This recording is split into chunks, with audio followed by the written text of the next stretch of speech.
Baik, Bismillahirrahmanirrahim. Assalamualaikum warahmatullahi wabarakatuh.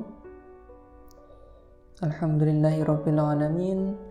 Wassalatu wassalamu ala anbiya'il mursalin wa ala alihi wa sahbihi ajma'in. Baik, kita berjumpa lagi di channel Lensa Psikologi Sufi ya, sebuah channel yang mengkaji jiwa dan sisi rohani manusia serta hal-hal yang terkait dengannya. Baik, pada kesempatan kali ini kita akan membahas terkait apa sebenarnya psikologi dan apa kegunaannya atau peran pentingnya di dalam kehidupan kita semua saat ini, baik untuk diri kita sendiri maupun untuk orang lain yang kita cintai. Demikianlah setidaknya. Baik, langsung saja. Sederhananya, psikologi adalah ilmu yang mempelajari jiwa manusia, di mana kata psikologi sendiri berasal dari dua kata Yunani, yaitu psyche yang berarti jiwa dan logos yang berarti ilmu. Namun, dalam dunia akademik, jurusan psikologi khususnya, psikologi lebih sering dimaknai sebagai ilmu yang mengkaji proses mental dan tingkah laku manusia. Proses mental itu maksudnya ialah pikiran dan perasaan kita, gitu. Nah, di mana ia mencoba menggali bagaimana dan apa penyebab manusia bertingkah laku. Karena bagi sebagian besar orang atau ilmuwan, jiwa adalah suatu hal yang cukup abstrak untuk dikaji karena tidak terlihat gitu, tidak bersifat empiris, lebih-lebih yang memaknai atau memahami jiwa sebagai roh dan sejenisnya. Demikian. Sehingga mereka hanya membatasi kajian psikologi pada aspek yang tampak saja, yaitu proses mental dan tingkah laku yang bisa dilihat dengan panca indera dan alat-alat yang ada. Misalnya EEG, elektroensefalografi, yang berguna untuk menangkap dan membuat garis gelombang atau gambar dari aktivitas listrik di otak kita. Nah, ini cukup bagus. Namun di sisi lain, akibatnya kajian psikologi dengan melakukan pembatasan seperti itu membuat ilmu ini mengalami reduksi akan unsur-unsur psikologis yang ada atau fenomena-fenomena aslinya secara utuh. Nah, sehingga hasilnya hanya bersifat parsial, sebagian saja. Belum bisa menyeluruh, belum bisa sempurna. Karena bagaimanapun juga, dua unsur pada manusia tersebut yang tampak maupun tidak sama-sama membentuk keutuhan dari kondisi psikologis manusia. Nah, namun alhamdulillah telah berkembang pula cabang psikologi yang mencoba melakukan kajian secara menyeluruh, secara lebih utuh, dengan melihat dan menerima semua fenomena psikologis apa adanya, yaitu psikologi transpersonal.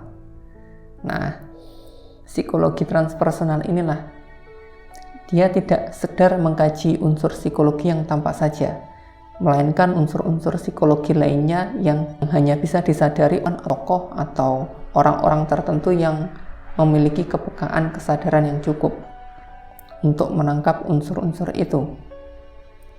Karena ternyata kepekaan dari kesadaran setiap manusia itu ternyata bisa berbeda-beda sesuai dengan kemampuan atau kualitas kesadaran yang dimiliki masing-masing.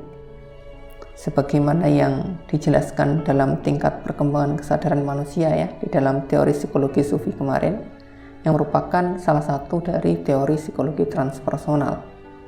Nah, sehingga bisa dikatakan mereka memiliki semacam kesadaran dengan kepekaan yang bisa digunakan sebagai dalam tanda kutip mikroskop jiwa untuk mengeksplorasi atau menelusuri variabel-variabel unsur-unsur apa saja yang berperan di dalam kondisi psikis atau jiwa manusia. Hingga mereka, para manusia itu, memiliki suatu bentuk proses mental tertentu hingga kepribadian dan kecenderungan tingkah laku tertentu dalam menjalani kehidupannya dan hal-hal terkait lainnya ya. Nah, salah satu unsur atau variabel terpenting yang tidak bisa ditangkap secara indrawi ini maupun dengan alat-alat yang ada, yaitu adalah self atau diri atau aku dalam tanda kutip. Bagian manakah self, diri atau aku ini pada manusia? di mana masing-masing dari kita pun jadi bisa bertanya, yang manakah sebenarnya aku ini? Yang manakah sebenarnya aku? Bagian mana menurut saudara-saudara sekalian yang merupakan aku ini? Nah, agar kita bisa menyadarinya sama-sama, mari kita amati langsung di dalam diri kita sendiri. Karena ini membutuhkan konsentrasi atau ketenangan yang lebih ya, maka silahkan tenangkan diri Anda terlebih dahulu. Cari tempat yang nyaman dan dengarkanlah beberapa kalimat berikutnya dengan seksama, sambil mengamati ke dalam diri masing-masing, apa-apa saja yang akan dibicarakan nanti. Kita akan mencoba menyelam ke dalam diri kita sendiri untuk mencari yang manakah sebenarnya aku. Kalau proses penataan dirinya cukup lama, videonya bisa di-pause terlebih dahulu. Baik, kami anggap semua sudah siap. Jadi, mari kita mulai. Saat ini, kita masing-masing ingin mencari yang manakah sebenarnya aku. Apakah aku adalah seorang ayah, seorang ibu, seorang anak, seorang murid, seorang santri, mahasiswa, seorang guru kah? Apakah aku adalah seorang pedagang? Apakah aku seorang petani, seorang pegawai negeri atau swasta, dan sejenisnya? Bukan. Itu adalah peranku, di mana suatu saat hal itu bisa berganti-ganti sesuai kondisi. Sedangkan aku masih di sini, tetap sebagai diriku. Nah, lantas yang manakah aku? Apakah aku adalah tubuh ini? Bukan.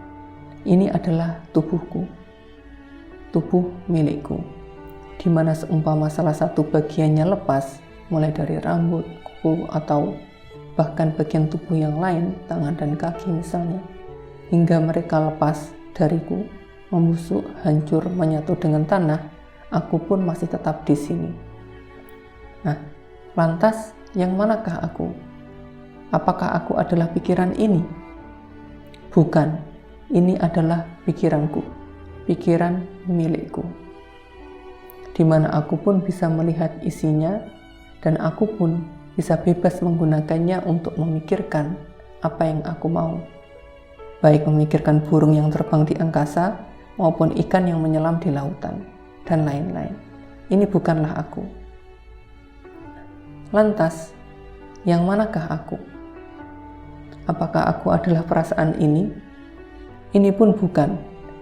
Ini adalah perasaanku, perasaan milikku, di mana suatu saat pun, tatkala ia menginginkan sesuatu, aku pun bisa mengabaikannya begitu saja ataupun menurutinya. Begitu pula tatkala muncul perasaan senang dan sedih, aku pun bisa memperhatikannya, mengikutinya, atau menenggelamkan diri dengan perasaan itu, ataupun mengabaikannya. Lantas, yang manakah sebenarnya aku kalau bukan semua itu? Aku adalah yang menyadari ini semua. Saya ulangi, aku adalah yang menyadari ini semua.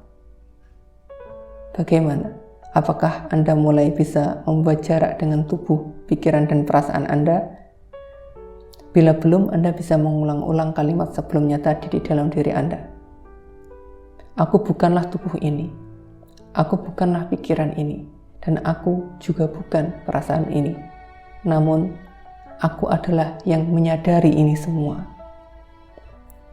Aku adalah yang menyadari setiap perasaan yang muncul di dalam dada, menyadari setiap pikiran yang mengalir di dalam kepala, menyadari setiap gerakan tubuh ini, dan menyadari dunia ini. Aku adalah kesadaran. Inilah inti kita, inti keberadaan kita, kesadaran individual. Dan inilah pusat dari kajian psikologi, khususnya dalam lensa psikologi sufi ini. Nah, dan sebagaimana diterangkan sebelumnya, psikologi adalah ilmu yang mengkaji tentang jiwa. Dan di sini, jiwa diartikan sebagai sifat dari pola interaksi antara kesadaran individual aku tadi dengan energi dari unsur biologis, yaitu tubuh kita, maupun unsur ruhani kita, yaitu hati ruhani atau hati spiritual. Nah, di mana sebelumnya kita sempat membahasnya ya, terkait hubungan tubuh, hati, ruh, jiwa, dan proses mental ini di dalam video nomor 27. Bagi yang belum sempat menontonnya bisa dilihat. Baik, dan sebenarnya ada satu unsur lagi yang cukup penting, yaitu kesadaran hati ruhani, kesadaran hati spiritual, di mana ini baru bisa kita sadari tatkala jiwa atau nafs kita mencapai kualitas akhir dari bentuk jiwa yang ketiga, yaitu nafs mulhamah, jiwa yang terilhami, dan bisa lebih sempurna lagi pada bentuk jiwa yang keempat, nafs mutmainnah, jiwa yang tenang, dan seterusnya. Dan ini merupakan sebuah kesadaran yang lain ya, yang berbeda dengan kesadaran individual aku yang pertama tadi, yang terletak pada ruh pribadi, yang tersembunyi di dalam otak manusia. Kajian khusus mengenainya ada di video yang sebelumnya kemarin juga ya. Sedangkan yang satu ini, ia ada di dalam dada, tersembunyi di dalam hati ruhani kita, yang terhubung langsung dengan Tuhan, yang bisa menyadari keberadaan Tuhan secara nyata. Lengkapnya ada di playlist teori psikologi sufi ya, Profesor Sheikh Belajar.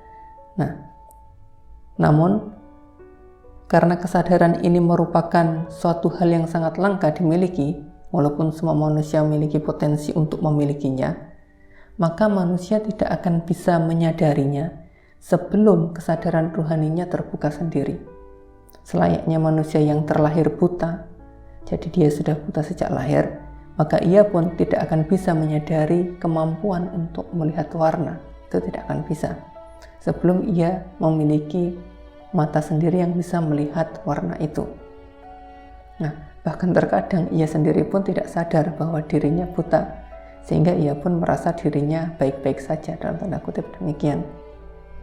Karena hal itulah, maka manusia perlu percaya bahwa kesadaran itu ada dan berusaha untuk merawat hati hingga ia bisa menyadari keberadaan Tuhannya secara nyata, tanpa gambar, tanpa suara, dan lain sebagainya ya, yang bersifat indrawi maupun emosi atau perasaan yang ada dalam proses mental kita itu, bukan semacam itu semuanya.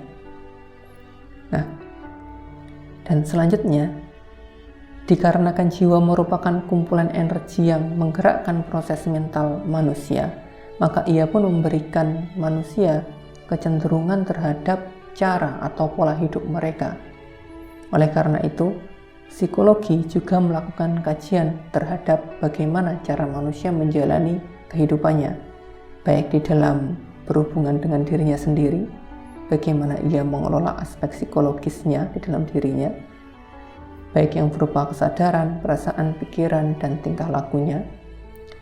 Begitu pula hubungannya dengan orang lain, serta lingkungan alam di sekitarnya, baik hewan-hewan, tumbuhan, air, maupun batu-batuan, mineral, dan sejenisnya. Semua makhluk yang berada dalam tingkat evolusi mineral, nabati, maupun hewani. Dan juga yang paling penting dan fundamental yang mendasari semua hubungan tadi adalah hubungan manusia dengan Tuhan, hablum minallah. Jadi hablum minallah dan hablum minal alam, begitu. Hubungan dengan Allah, Tuhan, dan ciptaannya, seluruh alam ini. Nah, sehingga psikologi di sini juga mempelajari bagaimana manusia berhubungan dengan Tuhannya, bagaimana ia mengelola aspek di dalam dirinya untuk mencapai hubungan yang baik atau keselarasan dengan Tuhannya sebagai hambanya, di mana seluruh bentuk hubungan yang ada didasari atas hubungan fundamental antara manusia dengan Tuhan ini, seperti yang sebelumnya juga pernah kita bahas ya. Nah, alhasil manfaatnya, dengan psikologi kita bisa memahami kondisi jiwa yang ada di dalam diri kita sendiri, apakah ia dalam kondisi yang sehat ataupun sakit, begitu. Nah, dengan demikian kita bisa merawatnya dengan baik hingga ia bisa menjadi jiwa yang sehat, yang berbentuk nafs mutmainnah, yaitu jiwa yang tenang, dan seterusnya.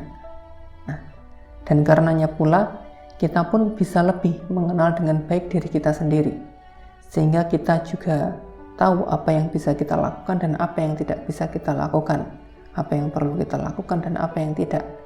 Kita akan mengetahui di mana posisi kita yang tepat di dalam hidup ini. Kita juga bisa mengembangkan potensi yang ada di dalam diri kita hingga ia mencapai aktualisasi yang sempurna. Syukur-syukur hingga mengalami peak experience ya, yaitu pengalaman puncak maupun pengalaman-pengalaman transenden yang bersifat rohani seperti bertajali dengannya, begitu. Amin ya.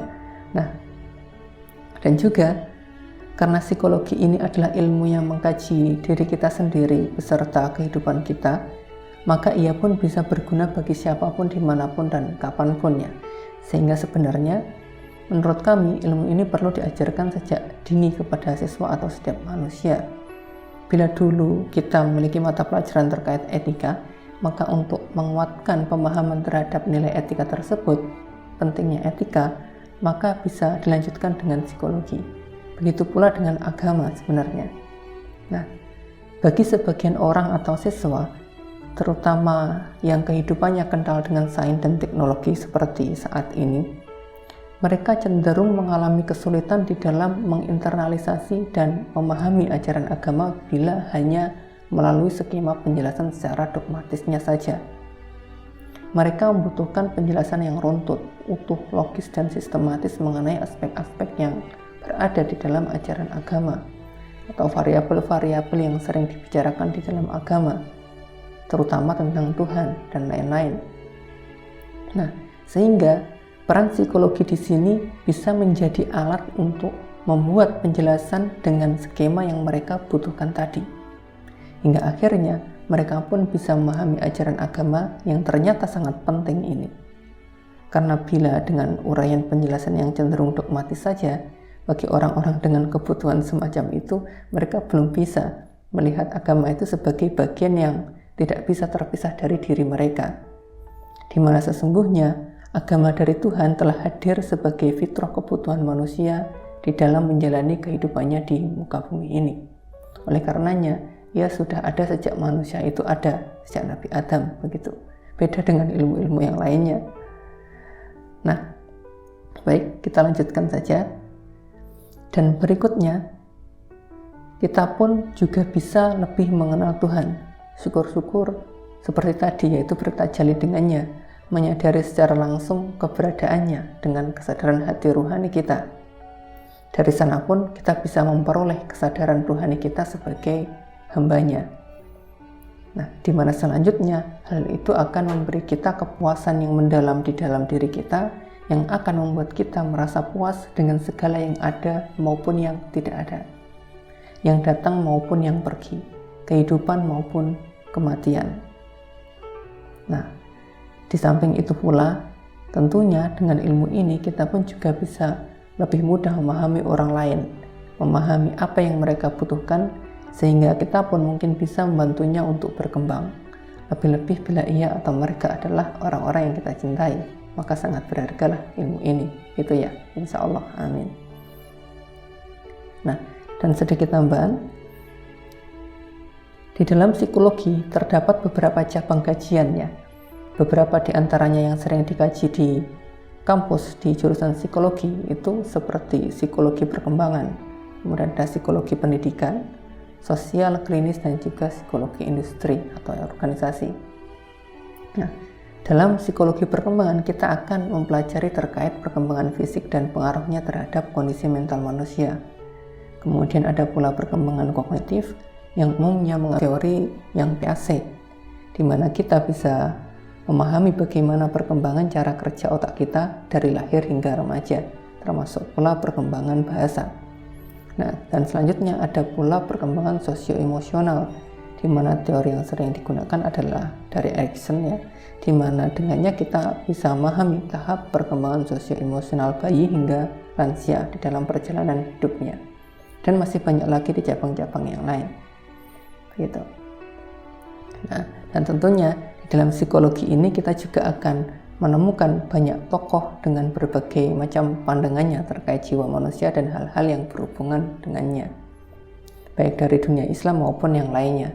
Oleh karena itu, insya Allah nanti kita pun akan mengkaji beberapa pandangan atau teori-teori umum psikologi dan mencoba mengambil beberapa hal darinya serta melakukan beberapa adaptasi terhadapnya, sehingga sekiranya bisa bermanfaat bagi kita semua. Insya Allah ya, amin.